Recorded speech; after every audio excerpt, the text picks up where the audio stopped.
Nous allons parler aujourd'hui de quelque chose de réellement dramatique et pourtant nous utilisons tous ce principe. Pire, nous en sommes dépendants. Il nous coûte littéralement des centaines voire des milliers d'euros chaque année sans qu'on y puisse grand chose. Avec souvent un prix évoluant de plus en plus vers le haut avec le temps alors que pourtant, il y a une dizaine d'années, rien de tout ça n'existait. Je veux bien sûr parler des abonnements. Salut, c'est Léo de la chaîne Techmaker et aujourd'hui on va mettre le nez dans ce secteur très lucratif et voir que beaucoup de logiciels qu'on payait une seule fois au moment de l'achat dans le passé, sont passés à l'abonnement sans réelle raison autre que nous estorquer toujours plus de sous. 18 € pour les films et séries avec Netflix, 13 € pour les jeux vidéo avec le Game Pass, 5 € pour les animés avec Crunchyroll, 10 € par mois pour la musique avec Spotify. Rien qu'en prenant un abonnement de chaque ici, on se retrouve déjà à 50 € par mois et en général, on ne se limite pas à un seul. Dans le cas des films et séries par exemple, on a Netflix mais aussi Disney+, Prime Video, OCS, Canal+, Apple TV+, Salto, chacun avec leur catalogue exclusif et donc chacun ayant un intérêt différent. Mais bonjour la facture à la fin du mois si vous voulez tout avoir. Pourtant, il y a 10 ans, le service d'abonnement était le sauveur de notre monde. Il faut savoir qu'avant l'annuaire de service d'abonnement,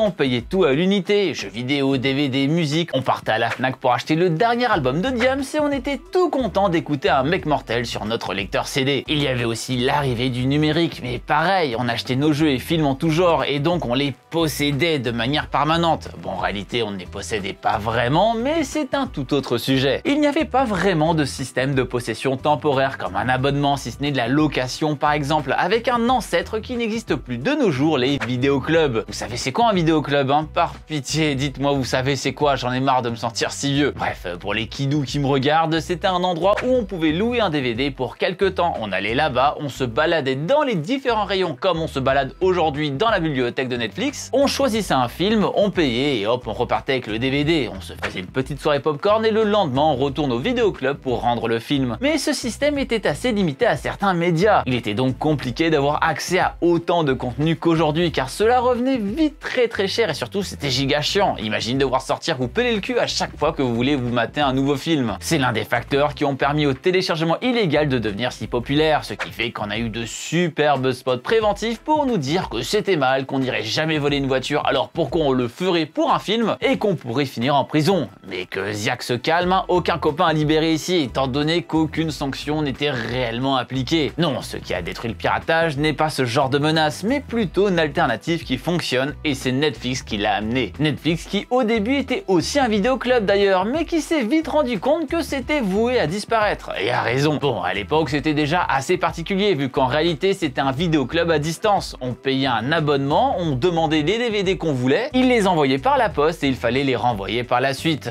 Ouais, merci la fibre hein. Depuis c'est devenu le mastodonte que vous connaissez à proposer des films et des séries de tout genre, du récent comme du vieux, allant carrément jusqu'à financer certaines des productions proposées. Ce qui fait que le catalogue est dantesque. Le problème, c'est que beaucoup se sont rendus compte que ça rapportait vraiment énormément d'argent et sont rentrés dans la danse. À partir de là, on a vu naître Disney+, Apple TV+, Prime Video, bref, je vous ai déjà fait une petite liste au début, je vais pas les répéter, mais ouais, c'est le zbeul et donc chacun a ses exclusivités. Ce qui fait que dès que vous voulez voir Arcane, il faudra un abonnement Netflix, dès que vous voudrez voir The Mandalorian, un Disney+, ou alors le documentaire d'Orelsan, un Prime Video, ça n'en finit juste jamais. Rajoutez à ça les augmentations de prix bien vénères qu'on se tape depuis des années et on se retrouve à payer des sommes mirobolantes chaque mois. C'est simple, l'abonnement est passé de 12 à 18 € en 7 ans, soit une augmentation de 50%, c'est juste énorme. Alors oui, c'est un abonnement 4 écrans, on pourra en prendre qu'un seul pour 9 €, blablabla, mais faut pas oublier que c'est le seul abonnement qui permet de profiter du contenu en 4K, étant donné que le 2 écrans ne propose que du 1080p et le premier du 720p. Et personnellement, si je paye une plateforme de contenu premium,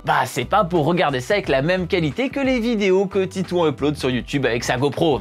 L'argument est donc un peu foireux ici je trouve, et même si on partage le compte, même si on partage les frais, la finalité est la même. Pour profiter de Netflix dans la qualité logique de consommation, il faut débourser 18 € par mois pour le service, point. Mais donc, faut rajouter à ça tout le reste, et on arrive vite à 70 € par mois, soit un bon jeu AAA des familles, ce qui recrée une recrudescence du piratage. Et c'est pas moi qui le dis, c'est Elon Musk lui-même. La solution qui était là pour enfin rémunérer comme il se doit les différents créateurs de ces contenus est devenue maintenant leur tombeau à cause de la cupidité de pas mal de gens en costume. Bon, en réalité, ils sont loin d'être à la rue. Ok, le piratage reprend du terrain, mais faut aussi dire que les gens consomment toujours plus de contenu, donc l'un dans l'autre, on s'y retrouve pour le moment. Le seul milieu de l'abonnement qui, en vrai, n'est pas aussi impacté que les autres sur ça, c'est celui de la musique. Spotify, Deezer, Tidal et consorts ont tous plus ou moins le même catalogue. Alors ça arrive de temps à autre, avec par exemple The Life of Pablo de Kanye West qui était exclusif sur Tidal, avec carrément un tweet de l'artiste comme quoi l'album ne serait jamais en vente ou sur les autres plateformes de musique. Mais bon, quelques semaines après, l'album s'est retrouvé absolument partout, sûrement parce qu'à cause de ça, l'album n'avait pas vraiment de public. On peut aussi parler du groupe Rammstein dont la discographie n'est disponible que sur Spotify. Franchement,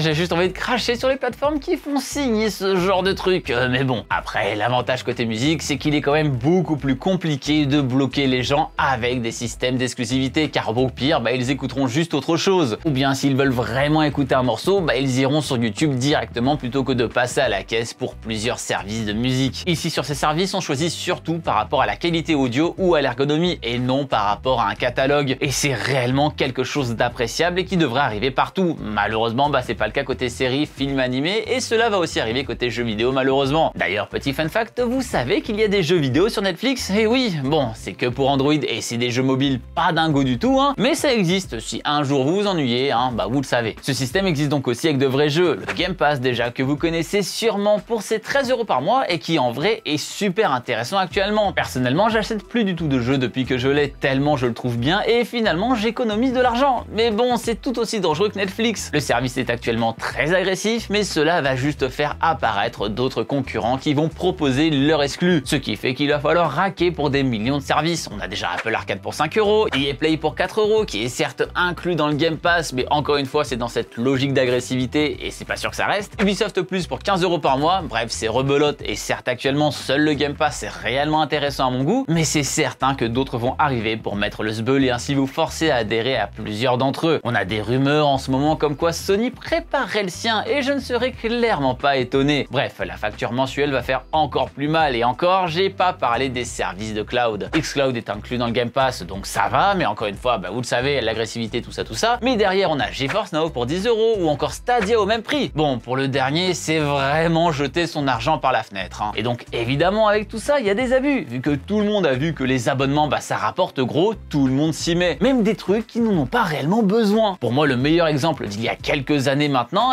c'est Pushbullet, une application permettant de répondre à ses SMS directement sur son PC. C'était le feu en 2014, mais en novembre 2015, l'application est devenue payante. Et en soi, payer pour une application, ça me dérange zéro. Je préfère 1 million de fois ça que de me taper des pubs. Et c'est toujours plus rémunérateur pour les créateurs d'ailleurs, alors c'est tout bénef. Mais je veux payer une seule fois, quoi. Ici, l'application est passée à 5 € par mois, et là, c'est pas comme les services dont on a parlé plus tôt qui financent des séries et autres. Ici, il n'y a rien qui justifie un abonnement par mois, et des exemples du style, il y en a plein. Heureusement que depuis, Windows a son propre outil pour regarder ses SMS sur son ordinateur. Mais ouais, des exemples du style, il y en a plein. Camscanner aussi, pour ne citer que lui, qui est au même tarif alors qu'on parle juste d'une bête application de scan de documents, et tant d'autres qui sont passés à ce système. Parfois, cela peut être justifié, comme le cas de Unity ou des logiciels Adobe. À une époque, on avait même le choix, avec par exemple Unity qui pouvait soit être payé 75 $ par mois, soit 1500 $ une seule fois, avec un système similaire pour Photoshop et tant d'autres. La différence ici est qu'on achetait soit un logiciel, soit un service, et aujourd'hui, le service, ça fait que de nos jours, on profite des mises à jour vers Photoshop 2021, 2022, etc.,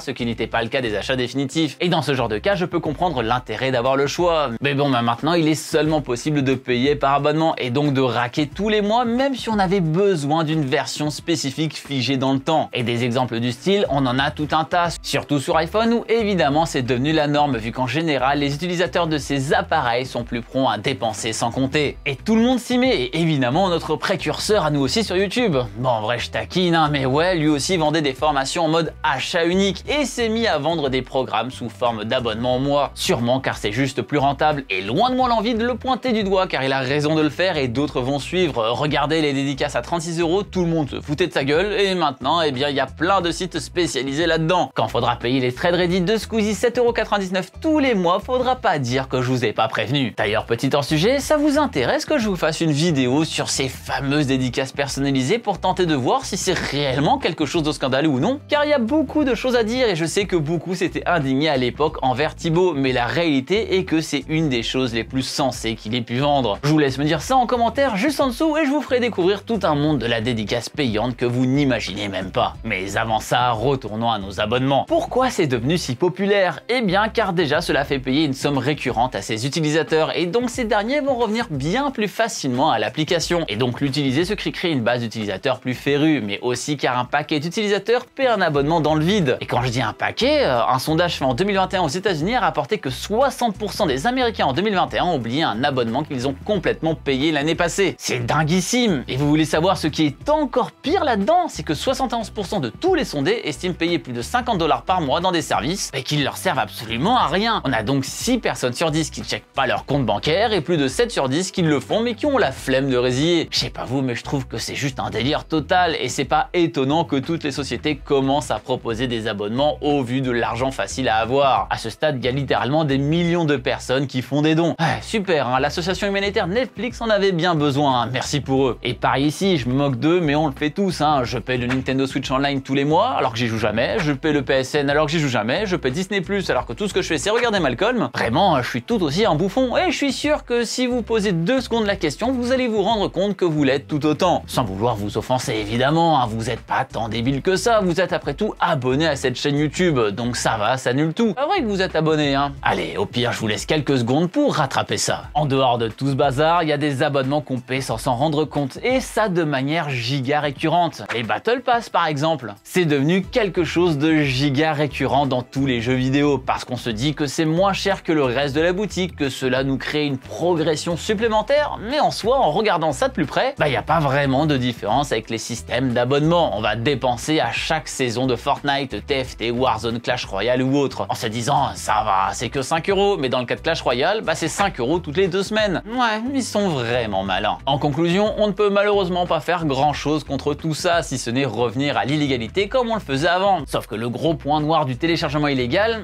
c'est que c'est illégal, hein. Effectivement, il y avait un indice dans l'intitulé. Je vous conseille donc de gérer vos abonnements et de voir ceux qui vous sont réellement utiles ou non, histoire de limiter la casse, mais aussi de montrer que c'est pas parce qu'il y a 15 services de streaming vidéo différents qu'il faut absolument payer les 15 différents. Sinon, chaque diffuseur se permettra de continuer cette ignominie. Et ça, c'est pas glop. Et si les gens se limitaient à un seul service, peut-être qu'on aurait le même cas de figure que sur les musiques avec l'arrêt des exclusivités. Mais très honnêtement, j'y crois zéro. Et puis de toute façon, moi-même, je suis abonné à Netflix, Disney Plus et Prime Video. Donc c'est même pas quelque chose que je fais. Ou alors ils feront une plateforme géante tous ensemble, un peu comme la fusion de Crunchyroll, Wakanim et Funimation. Mais bon, ça j'y crois encore moins, mais on peut toujours rêver. Ce qui risque par contre d'arriver, c'est que pour toutes les nouvelles technologies, on soit forcé à passer par des abonnements. Et je vais vous donner un exemple très simple, hein. J'essaie en ce moment de faire le scan 3D de ma nouvelle maison, et je me dis, chouette, j'ai un iPhone avec un scanner lidar, donc je vais le faire avec, parce que c'est fait spécialement pour ce genre de choses. Eh bien, il est impossible de trouver une application sans un abonnement, et pourtant j'ai fouillé, hein. D'ailleurs, si par miracle vous en avez une pour ça, je prends. Mais oui, je peux aussi prendre des trucs plus communs, par exemple des abonnements pour avoir des consoles, ça existe déjà, c'est arrivé chez Micromania. Bref, on n'est clairement pas sorti de l'auberge. Et vous alors, vous avez combien d'abonnements actifs et ça vous revient à combien chaque mois? Eh bien, dites-moi tout ça dans les commentaires juste en dessous de cette vidéo. J'espère en tout cas que cette dernière vous aura fait réaliser certaines choses et qu'elle vous fera économiser dans le futur. Si c'est le cas, le meilleur moyen de me remercier, eh bien, c'est le pouce bleu de l'amour juste en dessous de la vidéo. N'hésitez pas à partager cette dernière à tous vos potes étudiants fauchés pour leur montrer pourquoi ils sont fauchés justement. Et bien sûr, le plus important, si ce n'est pas déjà fait, abonnez-vous à la chaîne en cliquant sur le logo qui vient d'apparaître juste là. C'était Léo de la chaîne Techmaker et surtout,